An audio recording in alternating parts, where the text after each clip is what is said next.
Did your mom ever ask you about your periods? Or was she the one to tell you how it happens?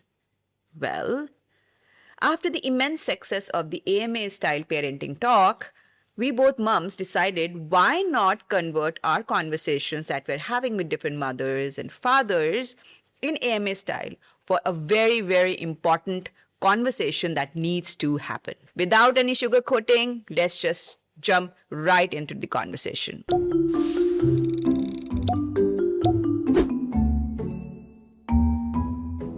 Hi, Sakshi. Hello. Before we dive into the conversation, since you started with the talk, let me ask you this first before you shoot out the questions to me. Did you ever have the talk with your mum, or did your mum give you the talk ever? No, my mom never gave me the talk. I was just shoved into the deep end of the pool to figure it out myself. So that is why we believe that as parents, it's our responsibility to teach our kids, boys and girls, about this talk. And we have been talking to a lot of parents who have shared their questions with us, mothers and fathers alike. And as we have Sakshi here, who is a child psychologist and also a parenting expert, she will be guiding us, holding our hands through some of these conversations and questions which we are going to pose right now. Sakshi, are you ready for the MA style? Yes, ready. And also from the perspective of a mum as well, क्योंकि हम दोनों माएँ हैं. And I think let's bring it on. Go on. Yes. So the first question that we have got from one of the parents is, why do so many parents find it harder to talk about puberty than their children do?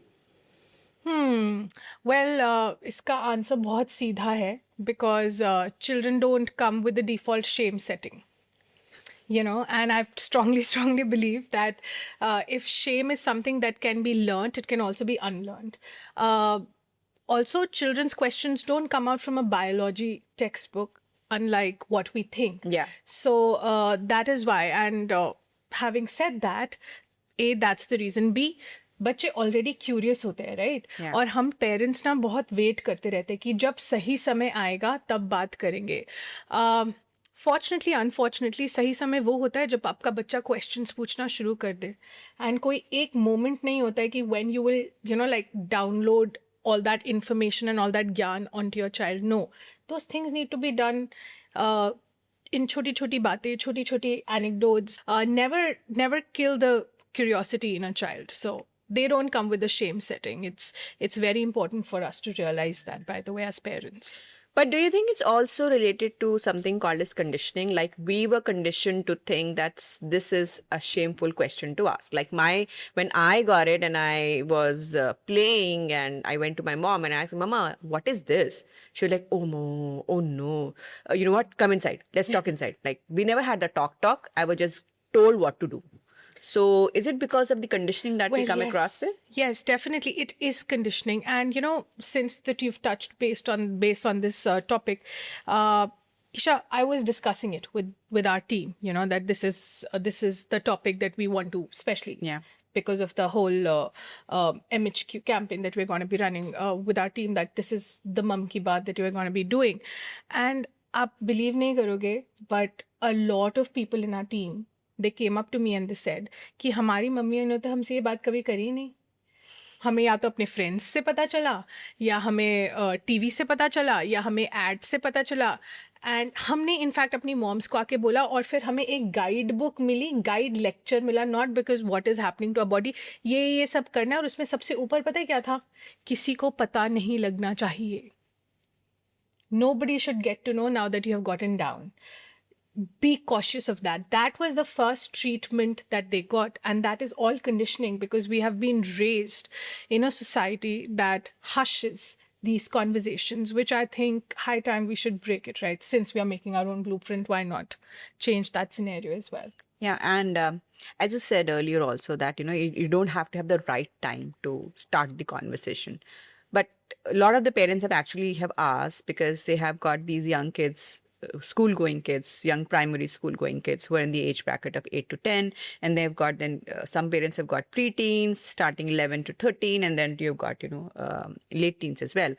So one of the questions which has come up is, when should parents actually have the talk? Is there really a right age?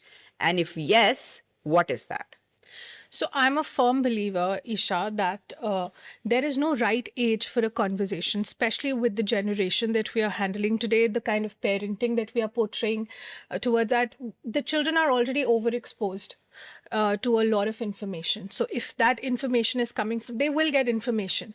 So if that information is not coming from the right channels, which is parents first, the way that information comes would change. Having said that, I think the first questions that parents need to ask themselves is that before deciding whether their child is at the appropriate age to have that talk, is before that they should ask that, are they prepared to have that conversation? I strongly believe, as a parenting expert and even as a psychologist, and now also as a mother, that you're ready to have a conversation with your child as soon as your child starts asking questions. There is no right or wrong age. The age that your child is in, answer appropriately to that age. For example, my daughter, when she was 5, she asked me that, so she accompanied, we were in a mall and my husband wanted to go to the washroom, and we were in India. So, the female and the male washrooms were opposite to each other. So I said, okay, I'll also go in. And he said, okay, I'll also use the restroom. So he went and my daughter just accompanied him. I did not get a chance to go like, no, you come with me. And when she went, it was very brief. It was like maybe a 5-second thing or something. But when she came out, she's asking me in the washroom, Mama, why are the boys standing and doing pee-pee? And I was like, did she, out of everything, she noticed that. And as a general parent with age-old conditioning, I would be expected to answer, no, we don't talk about that. This is how it is. Aise hi hota hai. Yeah. Or you would deviate the child's attention. But I spoke to her like, because they have separate kinds of needs, and that is how they do it, standing. And then she asked the next question, how is it different? To that, I was obviously not ready. So I told her that, let's go home. Mama needs to think about it and needs to put it into words that you can understand. So let's go home. I want to be sitting in a nice place with a cup of coffee and then discuss it with you. And I just deviated the topic for that time. So she did not feel not answered. I did not hush her into shutting her up. Yeah. And we picked it up later, not the same day, but then she suddenly realized 6 months later that, oh, that was unanswered. And I answered it in my own way that, these are the changes. And of course, using the correct body words is very, very important as well. Like, I don't know what is the big deal in calling a vagina or a penis a penis. It is very important, not only for having these conversations, but later on, even for children to tell that if they are being mishandled by somebody or they are being mistreated by somebody, these things need a specific nomenclature, which we need to tell them. No naming them, like a cookie or a cupcake or a wee. No. That ends at when they are 3. The moment they start talking, please use the correct language. Yeah. So these little bursts of information, there is no wrong or right age, but these little bursts of information as per their mental capability is very important to have start. So again, puberty conversation is not one big conversation. It's a lot of conversations done over a period of time as a habit. As kids grow, their questions will also grow, and so will their understanding. So we need to understand that. Yeah, I think you already answered the next question, which I was about to ask. Like, parents keep waiting for that perfect moment. I don't think so that perfect moment ever comes. No. We just have to dive right into that conversation when we think that the child is in that particular age, when they're able to understand their bodies, they're able to understand that they are in a different environment where they are, going to mingle with boys, girls alike, and they will have these conversations, And but the next question that I have received from one of the mothers is, this puberty doesn't begin with periods, it begins with questions. And what questions are children already asking that parents often overlook? I think one of them was the one where you discussed about how your daughter asked, like, why they're doing it differently. I feel that, like I said, that puberty is not one big topic. It's a million conversations had over a period of time, at bedtime, in the car, maybe at a public event, whenever they are observant and they notice. There is no right or wrong for this thing, but again, I just feel that there comes a point where you're supposed to have the right nomenclature. You're supposed to answer the right things for them, and slowly and steadily be open about connection. Like, it's okay for you to come and ask me. I may not have an answer right now, but I will come back to you later. So I think that is very important. Like, children ask questions whenever they feel that they're ready, and as parents, you need to answer in their own language, because then that's the time they're ready to hear it from you as well. If you're going to suppress it at that time, it's just, I mean, there is no biology book that you can actually download into them. Let me No, just say from the that. biology book, I remember that I think I was in standard 9. That is when we came to know about the body parts and why it's so different for this. And I think standard 9, you're already like 13, 14, I guess, 14 yeah. years of age. You've already either entering puberty or you've already entered puberty, and you already are dealing with some of those, hormonal changes, emotional, feelings and all of it. So by the time it comes, it's already there. And we never got to have that chapter in a biology chapter. Still remember chapter 13 or 12. Wow, you remember the chapters Yeah, also. the reason why, because I categorically remember that our teacher coming in the picture and he just skipped that chapter. And we were like, sir, I'm not going to read this chapter. He's like, no, go at home and read yourself. I was like, What? yeah. So it was something that no one wanted to talk about it. But I think it's important for us to have that conversation. That said, because, majority of these conversations happen between daughters and mothers, if they happen. It's not like they happen, but if they happen, it's usually between mothers and daughters. But do you really think... can fathers really play a meaningful role in conversations about periods and puberty, not only for girls, but also for boys? And what difference will that make for a psyche of a child, if a father does that conversation? Okay, so firstly, again, we have been conditioned to not include fathers or anybody from the opposite sex into this conversation. If you're a male, you are supposed to stand at bay. If a mother or a father, or if a mother or a child, a daughter is discussing about anything women, it can be bras, it can be boys, or it can be periods. It has to be put aside, and the fathers or the brothers shouldn't know. It's a hush topic. We really need to change that narrative, especially today, because now parenting is firstly not a one-person job. It takes two to clap, so it takes two to parent as well. And parenting is something that cannot be designed. It cannot be scripted, and thank God for that, because otherwise we would have been sitting with the same age-old chapter and no evolution would have happened. But in today's day and age, yes, as it is important for parents, for both parents, fathers and mothers, to be emotionally available and emotionally contributing as well as physically and financially. It's the same way topics like these are a responsibility for both of the parents to handle it. And it makes a lot of difference when the father is also involved in it for two reasons, especially the girls. They see their fathers as their heroes, right? That's the first impression that they have of how they would want to be treated, or what is the norm of being treated by a man. So when the daughters see that their fathers are compassionate enough, they are helpful enough and supportive enough around these conversations, especially around that time of the month when the mother is down, has a period going on, she develops that same expectation and the same norm. Now, it can swing both ways. If the father is totally oblivious to the fact and doesn't care about it, or she doesn't see, and this may not be intentional, by the way, but she forms that thing in her head that, okay, they are not bothered about our physical health or what we are going through emotionally at that time. So she would expect the same behavior. So it is very important for the fathers to impressionate better.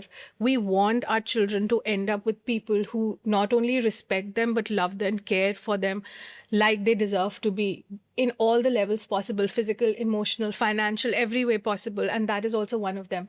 Secondly, I really believe that for the psyche of the child, it's very important the child to get validated, especially in today's day and age where there is so much of emotional stimulation coming from the exposure that they are in. It is very important that the mother and father both are in tandem, these taboos need to be broken. And there are so many things that need to be discussed on every level. A period, for example, is just not a body change. It's an emotional change as well. It's a Very true. psychological change as well. There's a whole hormonal shift and change that is happening inside, which is affecting not only her emotional well-being, but also her physical appearance. And Yeah. at that time, both the parents need to come together and support the child in whatever way they can. And you cannot be hushing around that, oh no, daddy should know about I'm on my period. No, that doesn't work that way. Yeah, very true. Because I don't know about families with only girls in them, or families with only boys. I think it's just responsibility of the male head also to take care Yeah. of the mother figure in the family as well. Because I remember that we were a family of only girls and women, and our father used to be very, very involved in the conversation. He would get us the sanitary pads. He would make sure that we are well fed during those times. And he would understand that, they're having some kind of mood swings, they're going through hormonal changes. It was never hush topic, there. But also a lot of the families where we have just single fathers taking care of the boys and the girls as well. I think it's important for them to also prepare the kids for the next phase. Definitely. Because it's a next phase of development in terms of emotional, physical, mental, and also they're entering a new phase of life. Yeah, and having said that, ये तो हमने बात कर ली कि अगर हमारी बेटियां हैं तो फादर को कितना कंट्रीब्यूट करना चाहिए. I feel even when our sons reach Yeah. that age, when their friends, their counterparts, when their their classmates who are also girls are in that age of getting periods, अपने बेटे को वैसे prepare नहीं करोगे, कल को जाकर वो भी your son will also be somebody's friend, somebody's colleague, somebody's brother, somebody's husband, somebody's father even. Yeah. So that preparation needs to be, and like we said, that children learn more not by preaching, but by seeing what your actions are. So, I mean, I think personally we should treat it like, we treat any physical condition like a flu or a headache, or maybe feeling Fever, tired, yeah. like a fever. The same way, it is period. It is, Very much part of the body. it is a It's very much part of the biology. body. It's a normal biology, and half of the world that forms women, half of the world has a 50%. period. Like, Yeah. I'm being optimistic, and I'm assuming that 50% are men and 50% women. But yeah, they all are having this, and this needs to be talked about. Very Definitely. true. Absolutely. And that brings us to the next question, which has come from the mother. She wants to have this conversation with her daughter, but she wants to ask, like, how do we prepare our daughters for their first period without making it feel scary, embarrassing, or something to hide? Okay, first, I think you should not treat it like a period talk. Can we change the name? Having the talk seems like, we're Scary. sending them in an HR, like, to an HR room. It's not the period talk. It's a talk which is kind of, it is not supposed to be had sitting down on a couch that, okay, let's have the talk. No, it happens in supermarket aisles. It happens in a lingerie store when you're there. Have those little conversations with your daughter. And I'm sure, girls are so, I'm a mother of a almost 9-year-old, and she has questions about what are you wearing, the makeup, Yeah. the lingerie, and all of those things. Start it there, or the supermarket aisle. When you're getting lady sanitary products, answer her right then. Don't wait for the right 13-year-old time, or 11-year, 12-year-old time. That there's never a perfect time. In fact, you may be just running against the clock. It may, maybe her period just comes before that, and what are you gonna Yeah. do then? Also, a lot of the times, I think we have got children who have, early puberty setting in their classes. And Which then is very common now. Yeah, and if we don't teach our kids, I think that the child who is going through that puberty stage, early puberty, the amount of, seclusion that child will Yeah. actually feel. So I think it's important for us to, have this conversation with the children, make them prepared, that this Yeah. is the next step in the evolution cycle. It is going to happen. And I think girls mostly, they ask, that why are my breasts not big enough, or why is this when they even go through those kids aisles in supermarkets, when you buy undergarments for them, they have those training bras and everything. They ask questions. My daughter's already started asking these questions. I know a lot of her friends ask the same questions. And I'm not just talking about Dubai, I'm talking about Delhi as well. My friends' daughters have started asking those questions, but they don't do the talk necessarily. They said, no, now this is not your time. We'll tell you when the time comes. The time never comes. Time is now. Answer those questions now that, beta, you are growing into a young woman. Your body will be changing. And when your body will be changing, probably at that time, you will be needing these training bras. Start it there. You don't need to throw the period bomb suddenly. Have those little conversations when they are going into that supermarket aisle with you, and when you're picking up a pack of tampons or pads, let them ask you questions. If they're looking at it, follow their gaze and say, do you want to ask me any questions about that? Do you want to know what it is? It's something that mama or women use every month. Why is it so? Start it there. Let them have those questions, welcome those questions. Absolutely. I think present parenting, and it goes for both mothers and fathers as well. And carrying on this conversation, Sakshi, we have one more question that has come, that it's a mother who comes from a tier 2 or 3 city, and how you see the societal comments coming across that don't talk about this, shaming the child, and if the child goes through that period, they actually ask the child to get shut down in a particular room, don't come out, don't touch this, don't do that. So her question, are people still doing that? Yes, ये तो बहुत पुराने ज़माने की बात no, it still exists. So she's sent us this question, and she's asking, what are some everyday comments parents and society makes that unintentionally create shame around growing up?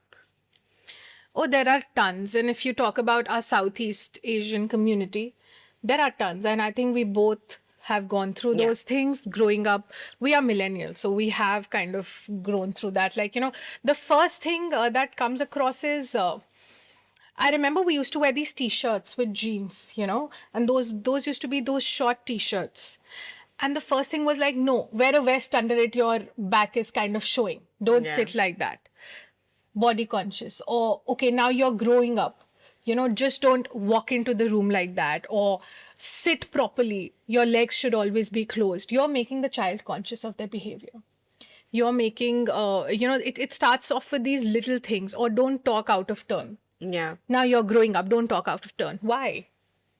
I think you need to, like, these little things, they need to kind of be addressed.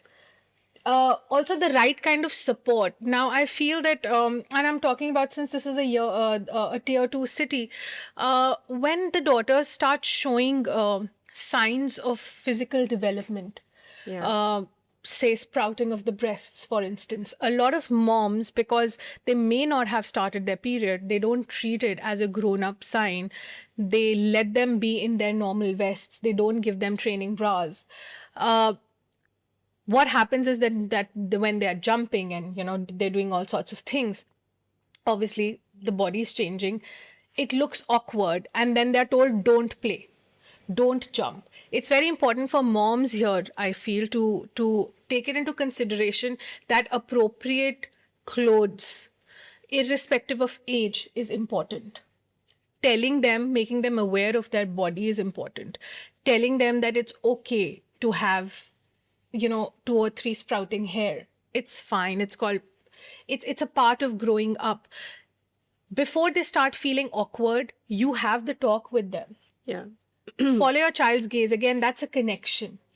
Very true, because I think appropriate clothing is something which I strongly feel that we all should be aware of, because before we start, pointing questions towards the girl that, you're not wearing appropriate clothes, we need to tell the child why she needs to wear these clothes, why it matters for her. It's not only for her, but it's also for her own sanity, Own sanity, people looking at you as well. And it's okay for people to look at you. It's fine. It's how you hold yourself in your own eyes. And I, a while ago, you just asked me this question, what should daddies do? How can they build that connection, right? So I feel in times today, a lot of fathers also go through grocery shopping and everything.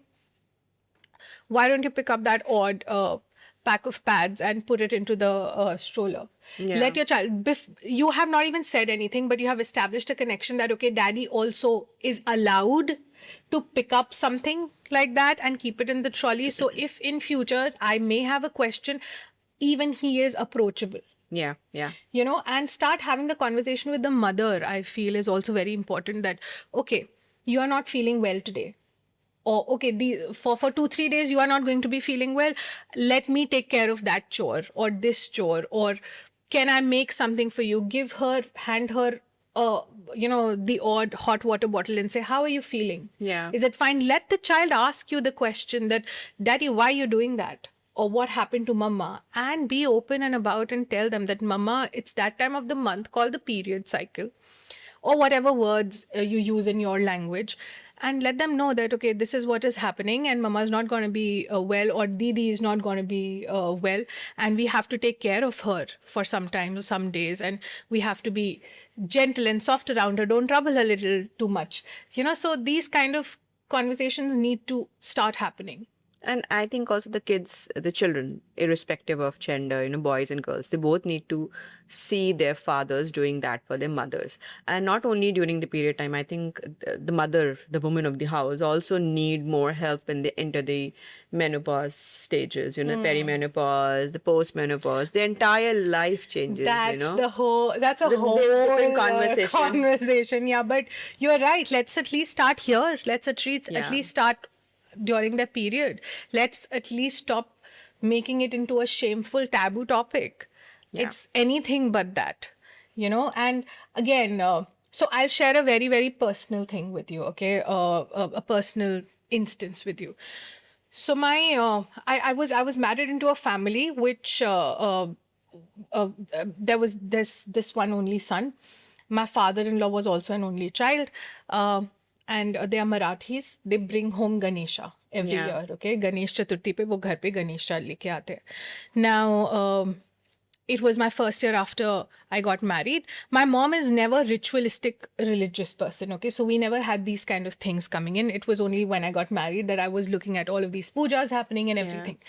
So they were bringing the Ganesha home, and I heard one of my friends saying that, oh, if you are down, you cannot be in the vicinity of Ganesh ji. You will not touch the Ganesh ji. You will not be there. And I went to my mom-in-law and I told her कि Mom, मेरे periods चल रहे हैं तो मैं तो पूजा नहीं करूँगी. And she said, तो फिर कौन करेगा?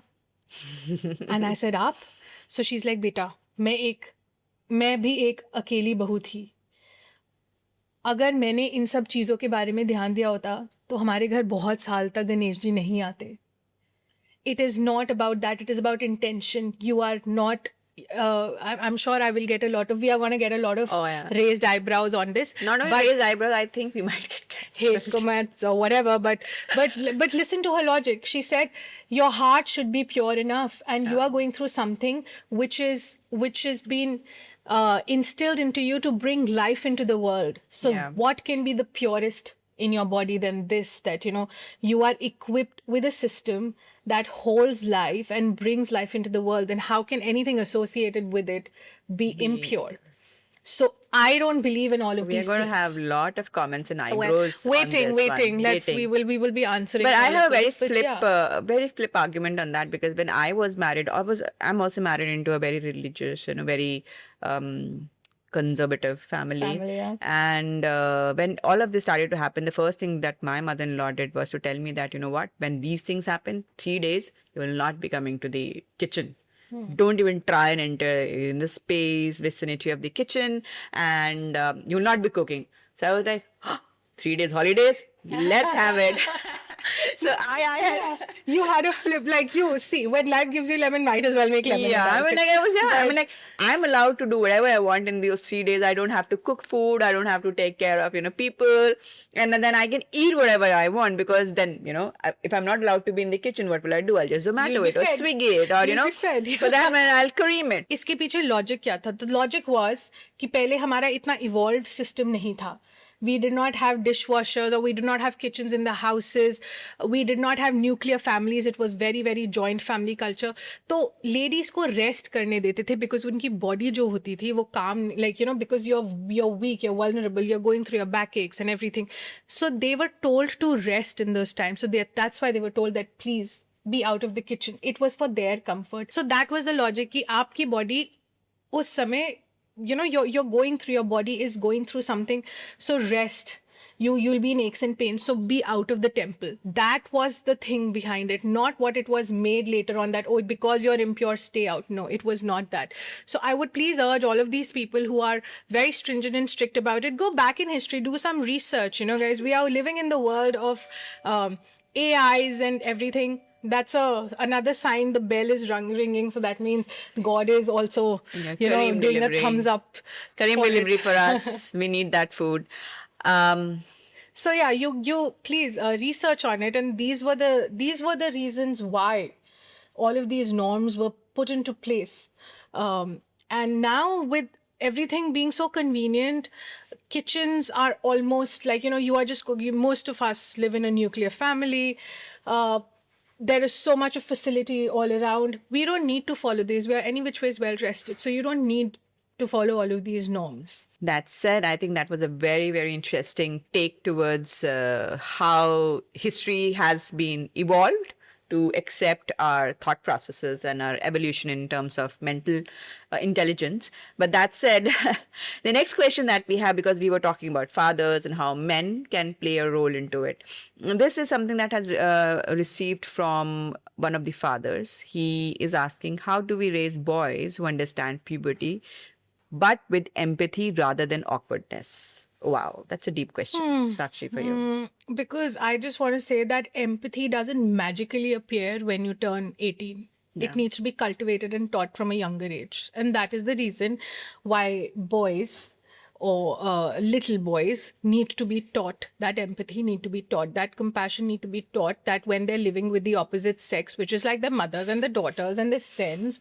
they need to have a certain degree of consideration for them. They need to know what they are going through in order for them to behave in a certain way which comforts them, right? Yeah. It can start from as early as maybe when a child is 6 or 7, when the child, I don't know, has Arjun already asked you has he ever seen you with a pad or something like that? Oh yeah, he knows, but I mean, like, not all the terminologies, but he does know that there are times when mama, like a couple of days when mama does not feel fine, she's feeling not well, and papa helps take care of him and the household chores, so he leaves me alone. That's what he says, that mama There is you not are. well. Yeah. So I There will you are. leave You her have alone. started seeding that compassion and empathy, that there are days in a month where mama's not well, so she's carrying a pack of pads, and we need to be okay, we need to behave ourselves around her. Yeah. Putting in plain language that, you know, we need to help her out, we need to be available for her. So that is compassion. You're teaching empathy, you're teaching compassion.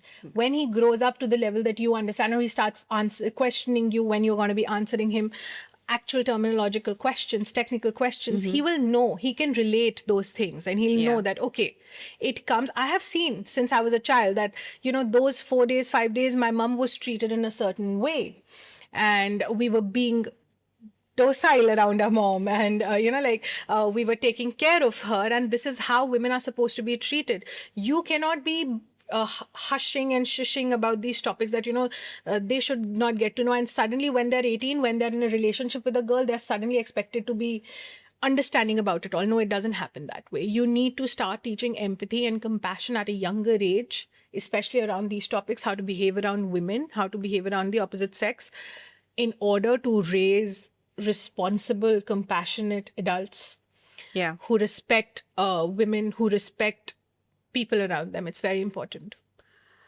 Very true that. And being a mother to a boy and, having that responsibility that someday someone else's daughter will come into my son's life, as a mother of a son, it brings us to a space where we need to be a lot more responsible towards how we're going to raise them. Of course. And you know, I really firmly believe, Isha, कि ये puberty talk नहीं होती है. ये puberty conversations नहीं होती, ये relationship conversations होती है, क्योंकि Yeah. आप एक relationship form कर रहे हो अपने बच्चे के साथ. Even when even the child who in question is a boy, you are raising that child to be in a good relationship with whoever women he comes in contact with. Now that can be an office colleague, that can be his sister, that can be his mother, that can also be his wife. You are teaching that relationship dynamic as well. Very So they are not only puberty talks, they are relationship talks that need to be inculcated. Because I think it starts with biology, but at the end of the day, it ends up being mental, emotional, financial, and to some extent, a lot of related to your humanity level as well. Yeah. And that brings us to another question that we have received. I think this is oh wow, this is a question that has come from a grandmother. She says that her granddaughter has been, holding a lot of conversations around all of these puberty talks, and she's been checking, television and internet. And she would like to know that if children don't get answers from their parents, where are they getting them from today? And why should that concern us? Well, honestly, they should concern you because the internet can teach them biology, but not your family values. And algorithms don't know your child the way you know your child.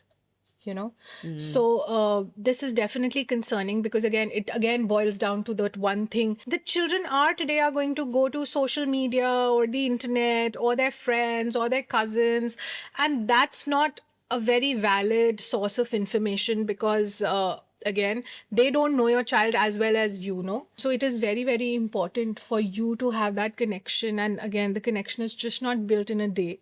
You can't suddenly wake up and say, oh, my child is now 10 years old or 11 years old. I need to have this conversation. You start building onto that connection. No, that connection needs to be built from the childhood for little things, their silliest questions to their most complicated, embarrassing questions. Yeah. And that freedom to, okay, beta, you come to me, मुझसे पूछो आकर आपको क्या पूछना है. मैं शायद तब जवाब ना दे पाऊँ जब आप पूछो, but I will circle back and I will answer that question later on.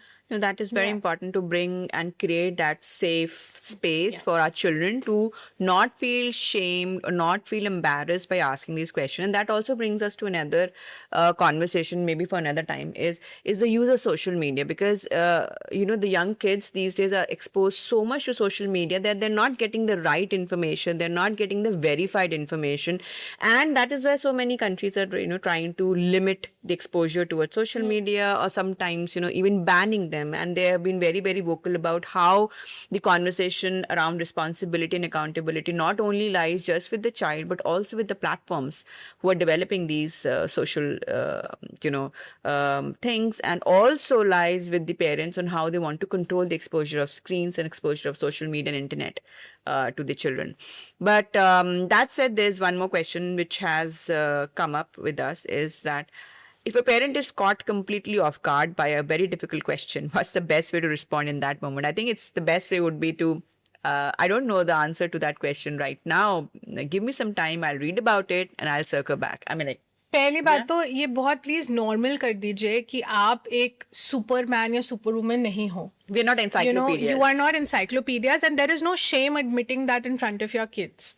You may not have an answer to the question, every or any question that your child asks, and it's okay. You can always tell them that, okay, this needs preparation, not because I don't know the answer, but I know the answer. I want to find the right way to convey it to you so that you can understand it better, or I need to research more about it. Let's talk about it later. Let me get back to you. Or this is not the place or time to talk about it now. Let's just do it later on when we are at home or maybe on the table. I would like to have a proper conversation about it to you. I don't know क्यों मैंने ये देखा है, हम at least हम millennial parents, हमारे parents क्या करते थे, चुप हो जाओ, बड़ों से ऐसे उल्टे सीधे सवाल मत पूछो. हम उस जनरेशन से आए हैं. हम लोग क्या करते हैं, मे बी वो हम फ्यूचर हम ये ट्रॉमा ट्रीट करने की कोशिश कर रहे हैं कि हमारे माँ बाप ने हमें जवाब नहीं दिया तो हम सारे जवाब देंगे और उसी समय देंगे. So I think it is to that also that oh no mama will know every answer और daddy will know every answer. No, it's not true. Yeah it's fine. Just give yourself that grace and break. Yeah. that you may not know that certain answer, or you may not know how to answer it correctly, or you may take time to rephrase and, rephrase your words and think about it, whether or not it should be answered and how it should be answered. So establish that relationship also with your child where they are okay to allow you to have that Normalize. time. Normalize time, taking time out to answer questions. Again, ye dono, this is a both-way street. This is Yeah. a two-way street, rather. So if you have been very vocal about your child, no, I want my answer now, your child will also say that, I want my answer now. So it's a two-way thing, You give your child some grace. Don't be after them to, no, answer me right now about what I'm asking. And you will receive the same grace back when you're not ready to answer that question. Also, I think we need to normalize curiosity with the children, because these children are, they're born in 21st century. They're born with internet. They're born with technology. They're born with, Google. And now ChatGPT at their, AI is at the AI fingertips, with their fingertips. So they're going to ask questions to you, and they would expect you to demand answers at the same time. Or pehle to, congratulations to you if your child who's over the age of 8 is actually coming to you and asking you a question. You have done a great job then, for parenting wise, because kids do not, that age, younger kids come because they don't have the access to how to type and, how to spell words and everything. But with the kind of exposure and the internet and AI being all over the place, if your child is beyond 8 years of age and coming to you and asking you, you've done something right. So respect that and answer them correctly, and let them know that you need some time to rephrase, do not, like Isha said, do not kill the curiosity. Be all in for curiosity. Again, this is a practice that cannot be built in one night. This has to be a work in progress since your child is little. Yeah. So again, having said that, it's never too late to start. So if you haven't establish that connection of answering questions or, paying heed to their curiosity, do it now. Let their curiosity flow and be there to answer. You may not have exact answers, proper answers, textbook remember- answers right at that instant. It's all right. You don't need to have perfect answers. You just need to be present while answering those questions, or at least listening to those questions and coming back to it later. Absolutely. And also we don't want our children to have their information and knowledge. I won't say knowledge, like information, because this is the world of information these days. No one wants to have knowledge and education. Everyone wants to have the information. To come from something as trivial as a, ChatGPT conversation. Hey, ChatGPT, tell me what's happening. Oh, no, please. We don't want to have that conversation. That is where I think the responsibility and accountability of you as a parent, whether you're a mother or your father, single parent, or any structure that you are in, that you need to have that conversation so that they know that, okay, I'm asking a question, I'm not going to get ridiculed for it, I'm asking a question in a safe space, and I will be getting the answers which is for me at the right time, at the right age. That, Sakshi, brings us to the end of this conversation. I think we have covered almost all the questions. Wow. But yeah, I mean, there were a lot of duplicated questions, but I think we kind of went into those conversations there. But if any parent, not any, like every parent watching remembers just one thing from today's conversation, what would you want it to be? That One takeaway, Yeah, you mean? one takeaway, or it can be one golden mantra for us, or advice. Okay, so, and I'm talking first as a parent, then as a parenting expert, then as a psychologist, a child psychologist, is be the present parent. That's very important. Connection is the thing, the most important thing to be cultivated from from a very, very nascent age. This is very, very important. And be willing to be uncomfortable. It's okay to be willing to be uncomfortable for them to feel comfortable around conversations. Because trust me, puberty isn't talking about conversations about puberty isn't the last final topic that you're going to talk about. It's the start of many more deep conversations that your child will have with you through their lifetime. So this is the basis of it. So be that present parent who's not afraid of feeling uncomfortable.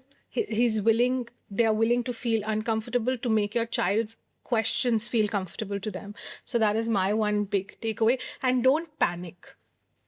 Don't panic that, oh my God, I'm going to crash now that my child has asked me this question. Where should I go hide my face? Or, they've asked me in front of my friends or my family. Now, what should I do? No. Regulate yourself. Be cool about it. They're your children. If not you, then who will they go to ask you? Firstly, thank your stars that they're coming to ask you questions. I mean, in this day and age. And be aware. Don't panic. Be aware that it's your child. And if you're finding it inappropriate to answer it at that moment, tell them that we will talk about it, but this is not the right time to talk. Or let's talk about it later at a suitable time. Or I know the answer to this, but I need to rephrase it in a better way that is more understandable by you. It's easier for you to understand. So let's have this conversation at some other time. And don't worry about people around you, please. कुछ तो लोग कहेंगे, लोगों का काम है कहना, but that's your child that you're talking about. You establish that connection with your child first. So that's the only takeaway that I can give it to you guys. Yeah. And also do remember that, when your child is growing up, you're also growing up as a parent. Whether you're a new parent or you're an experienced parent, I think every parenting journey with every child is going to be different, What you could do with your 20-year-old, you cannot do with your 5-year-old. Exactly. So you're also evolving as a parent. So continue to give yourself grace. And yes, having difficult conversations starts from some place, Today you're talking about puberty. Next you will be talking about relationships. Then you will be talking about marriages. You will be talking about grandchildren. Career talks. Finance. I mean, there's going to be a lot more that you're going to talk as a parent. A lot more dramatic conversations coming your way. So brace yourself. This is just the beginning.